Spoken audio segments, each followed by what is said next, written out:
സങ്കീർത്തനം 10. യഹോവേ, നീ ദൂരത്ത് നിൽക്കുന്നതെന്ത്? കഷ്ടകാലത്ത് നീ മറഞ്ഞു കളയുന്നതുമെന്ത്? ദുഷ്ടന്റെ അഹങ്കാരത്താൽ എളിയവൻ തപിക്കുന്നു. അവർ നിരൂപിച്ച ഉപായങ്ങളിൽ അവർ തന്നെ പിടിപ്പെടട്ടെ. ദുഷ്ടൻ തന്റെ മനോരഥത്തിൽ പ്രശംസിക്കുന്നു. ദുരാഗ്രഹി യഹോവയെ ത്യജിച്ച് നിന്ദിക്കുന്നു. ദുഷ്ടൻ ഉന്നതഭാവത്തോടെ അവൻ ചോദിക്കയില്ല എന്ന് പറയുന്നു. ദൈവം ഇല്ല എന്നാകുന്നു അവന്റെ നിരൂപണം ഒക്കെയും. അവന്റെ വഴികൾ എല്ലായ്പ്പോഴും സഫലമാകുന്നു. നിന്റെ ന്യായവിധികൾ അവൻ കാണാതവണ്ണം ഉയരമുള്ളവ.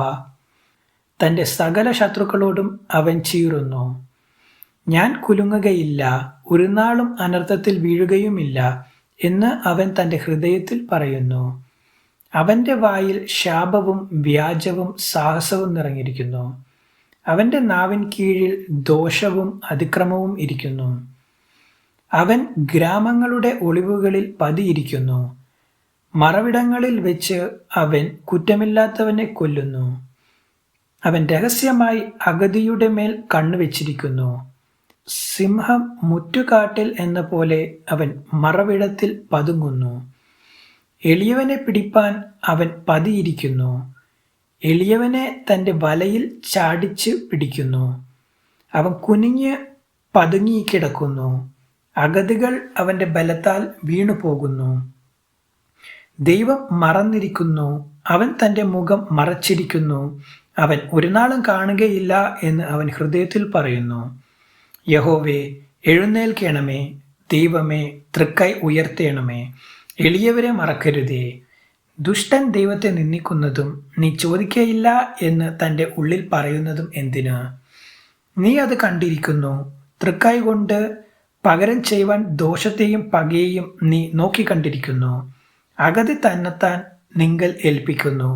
അനാഥന് നീ സഹായിയാകുന്നു. ദുഷ്ടന്റെ ഭുജത്തെ നീ ഒടിക്കണമേ.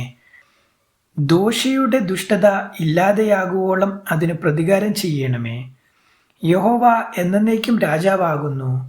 ജാതികൾ അവൻ്റെ ദേശത്തു നിന്ന് നശിച്ചു പോയിരിക്കുന്നു.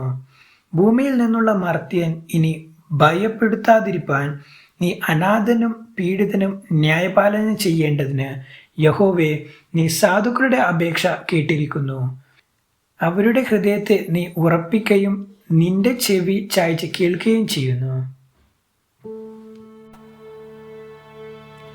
ദൈവവചനം തുടർന്നും കേൾക്കുവാൻ ഈ വീഡിയോ ലൈക്ക് ചെയ്യുകയും ചാനൽ സബ്സ്ക്രൈബും ചെയ്യുക. ദൈവം നിങ്ങളെ അനുഗ്രഹിക്കുമാറാകട്ടെ.